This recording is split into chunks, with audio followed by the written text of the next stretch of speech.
mga kagawad at kapitan. Sa barangay tayo. Welcome back mga kabarangay, at kagaya nga po ng nabanggit natin kanina dito po sa ating second segment ay meron lamang po tayong ilang katanungan pambarangay na sasagutin at tatalakayin po natin. Of course, kasama pa rin po natin si Kap Dondon. Kap, umpisa na po natin agad sa ating first question. Dahil po ito po sa ating unang update, sinabi daw po ng Malacanang ng Office of the Solicitor General o ang OSG po ang sasagot at magko-comment po laban sa petisyon challenging the constitutionality of Republic Act o RA 12232, which moves the Barangay and Sangguniang Kabataan Elections or BSKE from December 1, 2025 to the first Monday of November 2026. Inatasan po ng Supreme Court ang Malacanang, Kongreso at Senado, pati na rin po ang COMELEC upang magsumite ng comment po ukol rito. Ang SC ay magre-resume pa lang po ng court duties on September 23 pagkatapos po ng bar exams. Ang OSG ang defense lawyer ng pamahalaang gobyerno sa anumang kaso sa Supreme Court. Ang OSG ngayon ay si Solicitor General Darlene Berberabe. Ano ni Samboy Lim. Opo. So, Opo, dito po sa usaping BSKE, Kap, ano pong masasabi po ninyo tungkol dito? well, as I have already stated here in SBT, Many times. Many times. Opo. Kahit last year pa, kaya sira-sira sa akin eh. Kung anong mangyayari, mangyayari yon. Ang importante, handa po tayo sa any eventuality. Pag ituloy man ng Supreme Court yan, o hindi ituloy, at next year na talaga, kailangan handa tayo sa pagbibigay ng tamang serbisyo sa mga constituents natin. Kaya nandito tayo, SK Mike. Opo. Nandito sila Kags Butch, sila Kags Marie, para yung i-guide ba yung mga barangays sa pagbibigay ng tamang serbisyo. Kasi tayo rin ang aanin yan eh. Di po ba? Kahit meron pang aspirant, Opo. at yung ina-aspirant, yun lang ang dinadasal, di ba?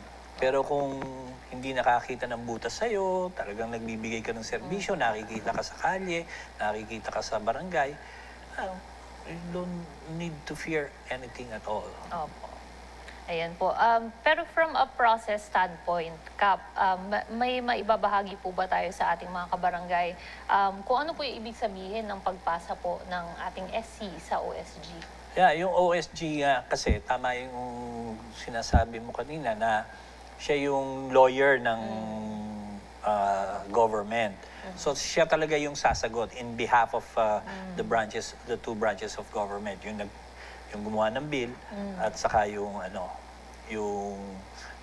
nag-sign ng bill. Opo. Okay, si presidente yun. So siya yung i-defend niya yung position. Ang ano doon ay kung kailan aaksyonan ng Supreme Court. Opo. Nasa Supreme Court ang bola pagkatapos maibigay ni OSG yung sagot nila. Opo. Meron din siyempre isa pang sasagot, si COMELEC. Hindi lang natin alam, hindi tayo privy kung nasagot na ni COMELEC at kung ano yung klase ng sagot. So, hindi naman nilalabas yan. Opo. At kung kailan man magkakaroon ng ano tawag doon, yung magkakaroon ng pagpupulong doon sa Supreme Court, may tawag sila doon eh. Dahil nga hindi ako abogado, hindi ko alam yung terminology. Opo. Kung kailan man yun, sana nga malaman natin beforehand. Opo. Pero kung hindi, mababalitaan na lang natin, ito yung desisyon na ng Supreme Court. O kaya, hindi pa rin nagdi-decision yung Supreme Court.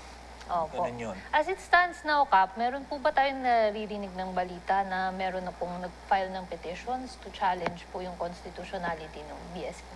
Marami na. Opo. Tatlo, actually.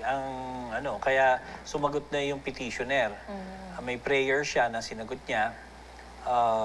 si Attorney Makalintal. Plus, there are two petitioners also. There are two at least, no? Na hindi ko alam yung kung ano yung kanilang prayers. Opo. Exactly. Yung isa, kabataan eh. Yung isa, teacher o professor. I really don't know their prayers. Yung prayers yung sinalalagay po doon sa kung bakit sila nagpipetisyon. Opo. Pero ganun pa man, tagal yan eh. Opo. Hindi naman basta-basta yan eh. Kumakain na ng araw eh. Opo, at ilang buwan na lamang po before po yung original na date po dapat talaga ng ating PSK. Tapos nagdeklarang COMELEC na itutuloy na nila yung preparation for registration. So, waiting na lang tayo. Opo. Yun. Ayan mga kabarangay, sabay-sabay po nating abangan kung ano pa po yung magiging progress pagdating po sa usaping yan. Ito naman pong pangalawang katanungan natin, Kap. Meron po tayo natanggap na katanungan na pwede daw po bang maglagay ng opisina o magpagamit po ng barangay facilities para sa mga private businesses, kooperatiba at iba pang private institutions for service or profit sa ating pong mga barangay hall. At Kap, unahan ko na po sa kasagutan dito na babasahin ko po yung DILG opinion. Mga kabarangay, ang sagot po dito ay hindi po. Hindi po ito maaari according to DILG opinion 100 series of 2025. Basahin ko lamang po, Kap. Section 4 of Presidential Decree number 1445 governs the use of government property, laying the basic guidelines in the use thereof. Ang fundamental principles po, financial transactions and operations of any government agency shall be governed by the fundamental principles set. Government funds or property shall be spent or used solely for public purposes. Para sa government function at purpose for public use ang atin pong mga barangay hall. Kapag ito ay ginawang negosyo na pangpribado, ay tinuturing na po ito na breach of designated purpose. Ang mga barangay elected officials at empleyado ay dapat panatiliing walang halong personal at business interest ang barangay hall at ang tanging layunin nito ay para sa pampublikong kapakanan. Panghuli po, kapag hindi po sinunod, ay ito ay isang form of indirect subsidy using public resources, which if not sanctioned by law or justified by a clear public interest, maaaring makasuhan po na misuse of government property and a violation of the public trust. Ano pong masasabi po natin tungkol dyan, Kap? Aba nun. Well, ang isang bagay lamang. Lahat ng pag-aari ng barangay, hindi ibig sabihin si Kapitan Dondo ng may-ari o si Kagawad so-and-so ang may-ari. Pag-aari ito ng publiko. Yes. Okay. So, hindi mo pwedeng gawing business yung, halimbawa, paupahan mo yung isang room for an office. Opo. Hindi mo pwedeng gawin yun. Bawal yun. Kasi, supposedly, dapat yung office na yun, yung private office na yun, ay sa private building na andun. Wala dapat sa public. Yung public building ay supposedly para sa mga tao na nangangailangan. O, diba? Barangay hall. So, meron kang isang function room, hindi mo pwedeng paggamit at talagang solely ang gumagamit ay isang human resource business. Hindi pwede yung gano'n. Yung function room, gamitin mo na hinihiram ng mga tao. Kung may birthday, may ano. Ang name of the game dyan, at sa tingin nyo, gusto nyo pa rin i-pursue, palamanan nyo ng resolusyon. Opo. O kaya ordinansa. Na yung ordinansang yun ay supposedly i-defend yung inyong goal. Opo. Okay. Pero kung nakalagay na yon, may Latin word yun eh. O Latin words na kapag malina, huwag mo Opo. nang impurso. Sabi nga, may Latin words yun sa mga abogado. Na kapag malina, nakasaad na sa konstitusyon na mali, o kaya doon sa isang Republic Act, mali, huwag nyo na i-pursue. Opo.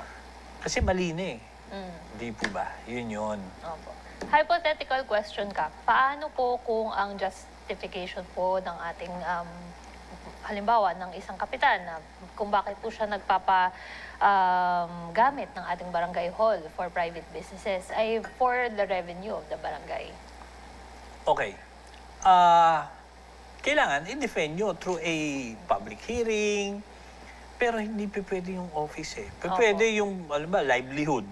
O kaya revenue generating, like for example, may isang space na ginagawang parang pang-ads. Opo. Okay? Kailangan nyo palamanan o kaya may backup ng isang ordinansa Opo. na sinabi nyo sa tao na may pupuntahan Opo. yung at hindi pang matagalan yung halimbawa yun nga ads. May certain lang na one week lang yung ads na yan, 1 month lang yung ads na yan at may kontratang pinipirmahan. Okay? May kasunduan.